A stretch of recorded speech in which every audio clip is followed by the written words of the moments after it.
Meaning of command-driven. Command-driven. Command-driven. Command-driven. Command-driven.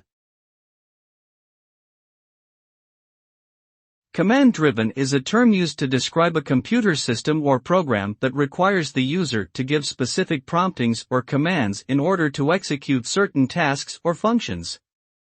This type of system generally relies on a command line interface, which allows users to interact with the system by typing in specific text commands.